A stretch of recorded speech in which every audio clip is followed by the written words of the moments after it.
Hace unos días te presenté el caso de Jovita, una ex testigo de Jehová que relató cómo familiares testigos de Jehová le practicaron brujería a ella y a otro familiar. Platicando sobre este tema, algunas compañeras decidieron también compartir sus propias experiencias. Hoy te presento un relato similar al de Jovita, y otros sucedieron en la congregación y en la predicación. Bienvenidos a un video más de la sección Mi Historia Paranormal. El siguiente relato lo mandaron al grupo de WhatsApp y dice así: Hola chicas, ¿cómo están? Las vengo leyendo. No he visto el podcast de Carly, pero me quedé impactada con las historias que comentan, y precisamente en estos días quería buscar a Arely para contarle algo relacionado a este tema, pero aprovechando les echo el chisme a todas. Hace un par de semanas me animé a que Arely me leyera las cartas. De ahí me arranqué a investigar más cosas. Una amiga me recomendó ir con una angelógola. No sé si sea el nombre correcto. El chiste es que me hizo una lectura, y entre otras cosas, resulta que mi suegra, que es testigo de Jehová de hueso colorado, me hizo un trabajo para alejar a su hijo de mí y me tiene anímicamente mal, cosa que es cierta. También tiene trabajada mi concuña según me comentaron, y me dijeron que anda en cosas malas.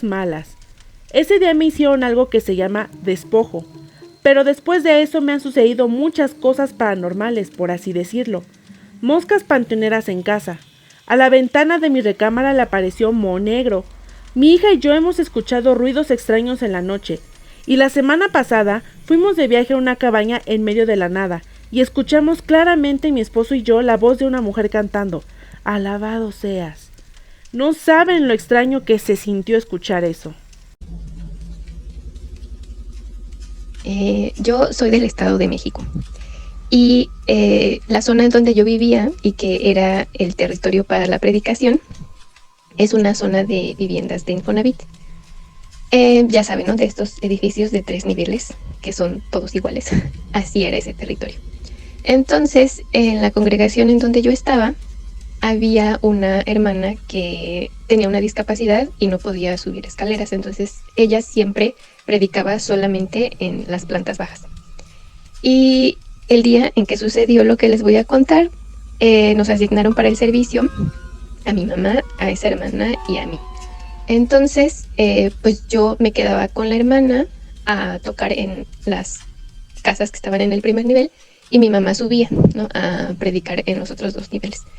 Pero entonces, bueno, obviamente mi mamá se tardaba más en cada edificio, ¿no?, porque ella tenía que tocar en 4 casas y nosotras solamente en 2.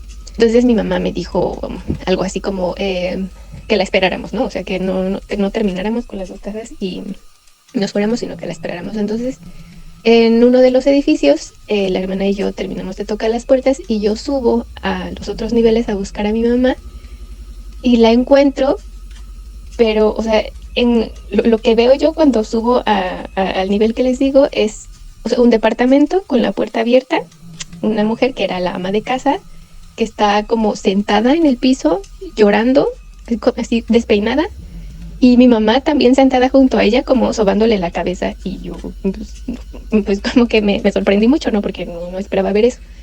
Y mi mamá estaba súper alterada, y me dice que vaya a buscar al capitán del grupo. Entonces yo voy y pues al capitán del grupo y ya fueron a ver qué estaba sucediendo. Ya, la verdad no recuerdo qué sucedió con el capitán del grupo y con el ama de casa y tal, pero sí me acuerdo muy bien que cuando le pregunté a mi mamá qué había pasado, me dijo que pues ella había tocado la puerta, ¿no? Entonces abre la señora y pues mi mamá le da el mensaje, ¿no? Que mira, somos testigos de Jehová y estamos ofreciendo estudios de la Biblia y tal. Y entonces la señora le empieza a contar que lleva días como que siendo acosada por algo, ¿no? Como por una identidad sobrenatural, así como que escucha ruidos en su casa, como que escucha pasos, como que ve sombras y tal. Y mi mamá pues le está diciendo, no, pues mírele a la Biblia, que eso le va a ayudar y que no sé qué. Y cuando están en esa conversación, que algo jala a la señora del cabello y la señora se cae. Y por eso estaban así como yo las encontré, la señora sentada en el piso llorando y mi mamá sobándole la cabeza, porque dice mi mamá que, o sea, cuando la señora es jalada por atrás, pues cae, pero pega con la cabeza. O sea, dice que fue muy fuerte. Y yo le dije, ay, pues claro que no, mamá, debe haber alguna explicación, ¿no? Seguramente se desmayó, o no sé, qué sé yo, se le bajó la presión y se desvaneció o algo así. Y mi mamá, no, de verdad, o sea, alguien la jaló del cabello.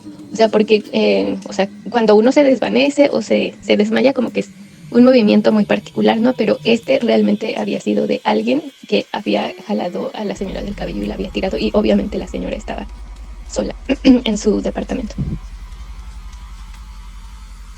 Uno de los ancianos de la congregación en donde yo crecí, que en ese entonces todavía se llamaba anciano presidente, ¿no? O sea, él era como el que llevaba pues la delantera en esa congregación, ¿no? Y esto lo contaba él mismo. O sea, él mismo contaba que antes de convertirse en testigo de Jehová, porque él ya se había convertido siendo adulto, ya había practicado el espiritismo. Pero, o sea, aparentemente era como un practicante con mucho poder y que hacía trabajos muy fuertes, ¿no? Así como de, ya saben, de enterrar frascos en los panteones o de desenterrar también cosas y de deshacer ese tipo de trabajos, ¿no? Y el hermano de él también practicaba el espiritismo e incluso él decía que era como más poderoso que él, ¿no? Llegó un momento en el que este señor, estos dos hermanos, como que se metieron con alguna entidad muy poderosa que los acosaba también, así como que estaba en sus casas y cuando estaban dormidos los despertaba, lanzaba cosas, etcétera. Entonces, pero era ya un acoso muy, muy, muy intenso. Y este anciano que les digo, pues ya no sabía cómo gestionarlo, ¿no? Y ya tenía mucho miedo, y entonces es así como se convierte a los testigos de Jehová. O sea, porque él quería como ya cortar todos los lazos con el espiritismo. Y pues supongo que tener esa especie de protección que te prometen ahí adentro, ¿no? Esa protección espiritual. Aún así, ya siendo testigo de Jehová, pues todavía contaba que tenía así pesadillas horribles, que igual todavía lo acosaban cuando estaba dormido, que lo despertaban y tal. Y bueno, ya pasaron muchos años, ¿no? Él fue el anciano presidente de esa congregación por muchos años, y de hecho se hizo ahí una dinámica muy enfermiza porque él tenía 2 hijos varones, tenía 2 hijos varones y una hija. Y entonces pues llegó un momento en el que él era el anciano presidente y sus otros 2 hijos eran los ancianos. O sea, toda esa familia llevaba la delantera de la congregación y era una dinámica súper enfermiza porque eran súper dominantes. Uno de los hijos de este anciano, el menor, tenía un padecimiento súper extraño. Yo creo que no era un padecimiento como que pudiera explicarse a partir de la medicina, porque lo que le pasaba era que de repente, así de la nada, perdía la noción del tiempo y del espacio. Así, y pues eso le pasaba muy seguido, pero a veces le pasaba cuando estaba en la plataforma, así que estaba discursando, que estaba leyendo o algo, y pues era súper impactante para todos, ¿no? Y súper incómodo porque nadie sabía qué hacer. Y me acuerdo que en esos momentos, pues la atmósfera en el salón era así como súper pesada, era muy feo.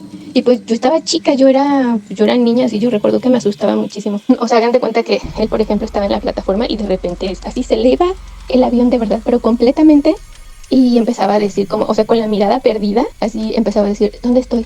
¿Dónde estoy? ¿Y dónde está Jonás? Jonás es su hermano mayor, ¿no? Entonces ya iba su hermano mayor y lo bajaba de la plataforma y como que lo tranquilizaba, y ya en algún momento pues volvía en sí y ya, ¿no? Toda la normalidad. Pero esto le pasó por varios años. Y bueno, la salud del chico se fue deteriorando hasta que falleció. Pero falleció bastante joven, o sea, yo creo que estaba en sus 30 y falleció, le dio un infarto, pero así igual de la nada. Y él era el menor de los hijos de esta familia. Y a su hermana, que era la mayor, igual como que empezó a tener muchos padecimientos, así estaba mal de una rodilla y ya no podía caminar bien, y así poco a poco se deterioró mucho de esa rodilla, y después empezó a padecer del corazón, y una vez la tuvieron que hospitalizar. Era temporada de asambleas, entonces pues los papás, bueno, el resto de la familia tenía que ir a la asamblea, ¿no? Y ella les dice así como, no, váyanse, o sea, yo me siento bien dentro de lo que cabe y váyanse a la asamblea y pues ya cuando regresen me vienen a ver. Y efectivamente ellos se van a la asamblea y cuando regresan la chica ya había fallecido. Dicen algunos hermanos que ella se suicidó o algo así porque su papá era súper estricto y bueno, ya saben cómo tratan a las mujeres, ahí no la dejaba casarse y la tenía encerrada en la casa, y pues además esta chica estaba enferma, entonces como que se decayó mucho emocionalmente y dicen que se suicidó. Pero el punto, lo que conecta todo esto con la historia sobrenatural y los antecedentes espiritismo del padre, es que algunos hermanos decían que cuando este señor dejó el espiritismo, como que pues las entidades con las que él trataba y que le ayudaban a hacer los trabajos y tal, pues le dijeron que no se podía salir así como así, ¿no? Y que pues tenía que pagar un precio, y que ese precio iban a ser el mayor y el menor de sus hijos. Y entonces por eso fallecieron esos 2 chicos, y sí, el único que quedó con vida fue el hermano del medio. Déjame en los comentarios tu opinión sobre estos relatos. Y platícame también si tienes alguna historia parecida a estas. Si te gustó el video, apóyame dando like y suscribiéndote a mi canal. Nos vemos en un siguiente video de tu sección Mi Historia Paranormal. Hasta la próxima.